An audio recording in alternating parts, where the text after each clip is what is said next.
안녕하세요, 문쌤입니다. 자, 요즘 정말 힘듭니다. 그렇죠?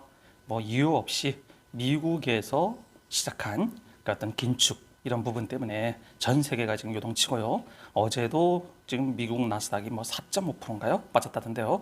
자, 오늘도 참 많이 힘든 날일 것 같아요. 자, 그런데 여러분들께서요.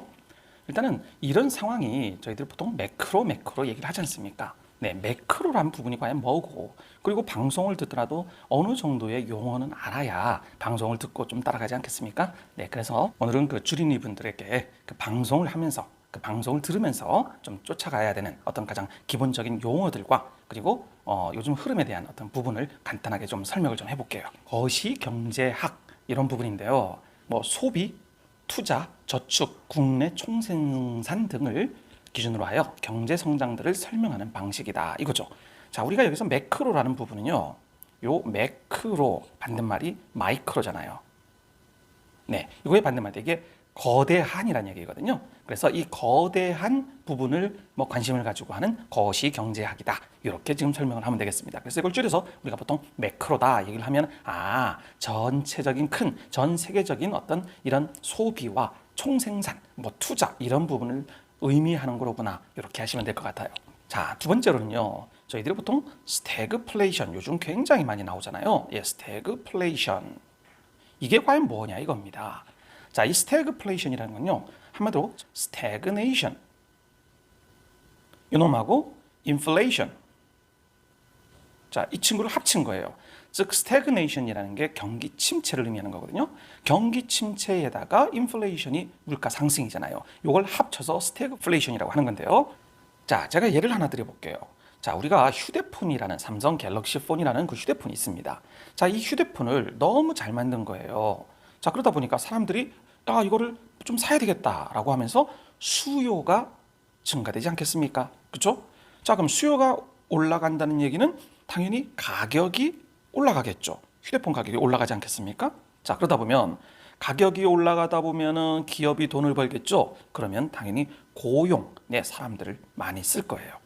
자, 고용이 증가하다 보니까 당연히 급여도 오르겠죠. 자, 급여도 오르고 그러면 또 더 많은 걸 만들어야 되니까 설비 투자도 오를 겁니다. 자, 그런데 이까지는 긍정적이었는데요. 자, 설비 투자까지 하다 보니까 이제는 너무 많이 만들어낸 거예요. 그래서 생산 과잉이 생길 거예요. 과잉. 그리고 나서 다시 가격이 공급 물량이 많아지지 않습니까? 그럼 가격이 떨어지겠죠. 가격이 떨어지니까 경쟁력도 저하가 되고 그러면 기업의 순이익은 감소가 되겠죠. 순이익이 감소되니까 당연히 주가도 떨어지게 돼 있는 겁니다. 자, 이게 한마디로 전체적인 사이클이에요. 인플레이션이라는 부분과 디플레이션이라는 부분이 있는데요. 이걸 알면 스태그플레이션도 당연히 나오는 겁니다. 자, 미국이 금리를 지금 뭐 인상하고 이런 게 있지 않습니까? 자, 그러면 금리를 인상을 하면 당연히 시중에 돌아다니는 돈이 어떻겠습니까? 당연히 줄어들겠죠. 왜냐하면 금리가 인상이 되니까 사람들이 돈도 안 빌릴 거고요. 그리고 저축을 하려고 하고 채권 같은 데 투자를 하겠죠. 그래서 통화량이 굉장히 줄어들게 돼 있습니다. 그러면 시중에 돌아다니는 돈이 없으니까 당연히 현금의 가치는 올라가겠죠. 그래서 현금의 가치가 올라가다 보니까 물가 역시도 떨어지는 겁니다. 이게 디플레이션이에요. 자, 그럼 거꾸로 금리가 낮아지면은요. 당연히 시중에 돈이 많이 풀리지 않겠습니까? 많이 사람들이 돈을 빌리겠죠.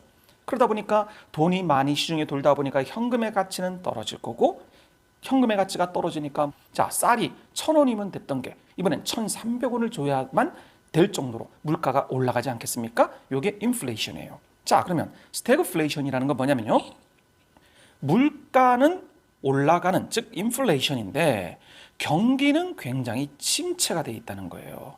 자, 경기가 침체라는 건 뭡니까? 뭐 소비도 위축이 되고요. 그리고 뭐 실업률도 굉장히 안 좋아지고요. 즉 아까 우리 첫 번째 수요 증가, 그리고 가격 상승, 고용 증가, 그리고 급여 상승, 설비 투자 이런 흐름이었잖아요. 자, 거기에서 다른 거는 다 그대로고요. 가격만 상승하는 거예요. 즉 수요도 증가하지 못하고요. 그리고 고용도 증가하지 못합니다. 급여도 그대로고요. 설비 투자도 못합니다. 그런데 물가만 올라가는 거예요. 그게 바로 스태그플레이션이다 이겁니다. 자, 지금 이게 그 미국하고 한국의 그 금리, 네, 기준금리죠. 금리의 격차입니다. 자, 얼마 전에, 어제였나요? 그 미국에서 0.75라는 이런 거를 자이언트 스텝이라고 얘기를 하잖아요. 0.75를 올렸습니다. 금리를. 그래서 자이언트, 크게 올렸다 해서 자이언트 스텝이라고 하는 거고요. 보통 0.5를 올렸을 경우에는 이건 빅 스텝이라고 합니다. 자, 그리고 보통 0.25나 뭐 이 정도를 올 때는 베이비 스텝이다 이렇게 표현을 합니다. 미국이 0.75라는 자이언트 스텝으로 해서 쭉 올렸단 말이에요. 그러다 보니까 지금 한국은 지금 1.75지 않습니까? 자, 그래서 지금 한국과 미국이 지금 같은 기준금리를 지금 맞추고 있는 거예요. 자, 그럼 이게 뭔 의미냐면요. 자, 미국이 금리를 우리가 인상을 한다라는 내용은요. 돈의 가치를 올린다는 거예요. 즉, 금리라는 건 화폐의 가격에 올라간다는 얘기거든요. 즉, 화폐 가격이 올라간다 보니까 달러의 가치가 올라진다는 거잖아요. 그렇죠? 자, 그래서 금리 인상이라는 건 달러의 가치가 올라간다. 이걸 의미하는 겁니다. 자, 그렇다면 기업들은 이제까지 저금리에서 돈을 왔는데 금리가 올라가다 보니까 당연히 기업의 입장에서는 이자가 올라갈 거 아닙니까? 그죠? 이자가 올라가면 당연히 순이익은 감소가 된다는 거죠. 순이익이 감소가 되니까 당연히 더 벌어두는 돈이 없으니까 주가 역시도 떨어지는 겁니다. 그래서 금리 인상이 결론은 주가의 하락을 의미하는 게 돼버립니다. 자, 그러면 금리를 인상을 하다 보니까 시중의 돈은 당연히 떨어지잖아요. 그 이유는 돈의 가치가 높아지니까 이제는 그냥 주식이라는 그 위험 자산에다 투자를 안 하겠다는 거예요. 즉, 안전 자산이 있고 위험 자산이 있는데 이 안전 자산의 대표적인 게 채권 아니겠습니까? 국가가 발행하는 채권. 그리고 은행에 예금을 해도 뭐 3%에서 4%를 주는데 굳이 위험 자산인 주식에다가 투자를 해갖고 뭐 5% 먹으려고 난 이런 짓은 안 하겠다 이 말이에요. 그러다 보니까 당연히 채권 금리는 올라가고 이자도 올라가게 돼 있겠죠. 그러다 보니까 당연히 주가는 떨어지게 되는 거예요. 자, 미국의 금리를 인상을 하면 또 어떤 영향이 있느냐면요. 환율에 영향을 주는 거예요. 자, 환율이라는 게 뭡니까? 미국 돈과 우리나라 돈의 가치를 비교하는 거잖아요. 그죠?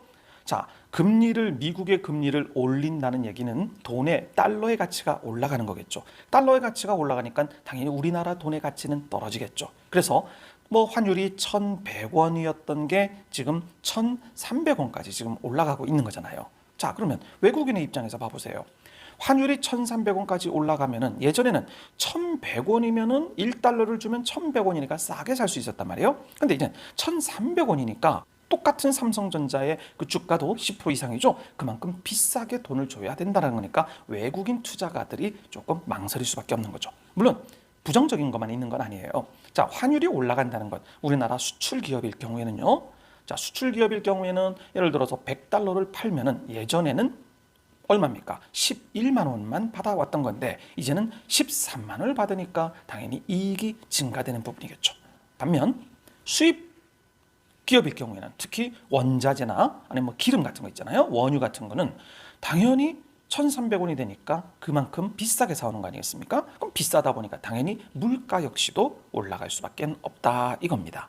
이해되셨죠? 자, 요게 그래서 금리를 올리면서 자이언트 스텝이니 빅 스텝이니 이러면서 우리나라가 지금 굉장히 전 세계의 흐름에 쫓아갈 수밖에 없는 그런 상황입니다. 자, 그러면 아니 선생님, 그러면 앞으로는 이렇게 금리가 오르고 환율이 이렇게 오르다 보면 외국인들의 그 투자가 우리나라에 해둔 투자가 전부 다 빠져나가는 거 아닙니까? 이거 그러면 모든 주식을 다 팔아야 되는 거 아닌가요? 네, 당연히 상식적인 두려움인데요. 그래서 오늘 그 3%에서도 이 자료를 인용을 하시던데요.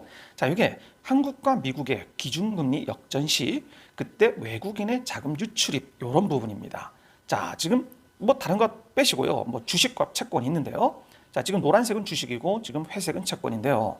자, 결론만 볼게요.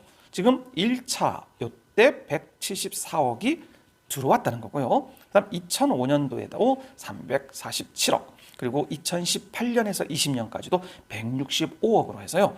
그 예상과는 다르게 외국인들이 유출된 건 아니고요. 다시 들어왔다. 이런 내용을 다행스럽게 자료를 통해서 알 수가 있었네요. 금리 외에 그 뭐 경제 방송 같은 데 보면 많이 나오는 게 CPI라는 게 있습니다. 네, 이게 뭐냐면요. 미국 소비자 물가 지수다. 이런 거예요. 자, 이게 한마디로 매월 발행을 하거든요. 매월 발표를 하는데 미국인들의 소비자들이 느끼기에 물가가 얼마나 올랐느냐 이겁니다. 자, 생각해 보십시오. 제가 $1,000라는 돈을 받습니다.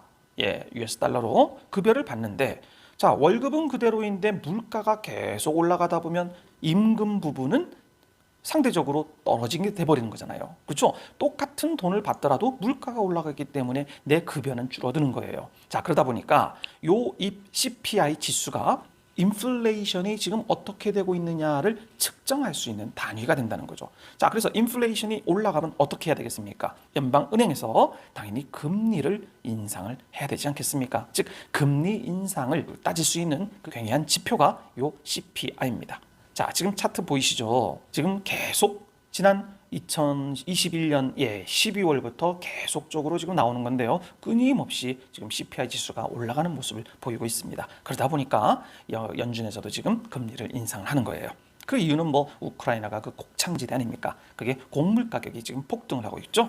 그리고 러시아에서 그 원유가 지금 미국 쪽에 그리고 뭐 유럽 쪽에 지금 수출을 못하게 만들어놨잖아요. 그러다 보니까 당연히 에너지 같은 게 폭등을 하는 그런 이유겠죠.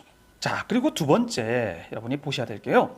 그 미국의 고용지표라는 부분이에요. 자, 이 고용지표라는 이런 겁니다. 이런 식으로 나오죠. 미국 5월 비농업. 자, 비농업이라는 게 뭐냐면요. 농축산 부분을 제외한 그런 부분입니다.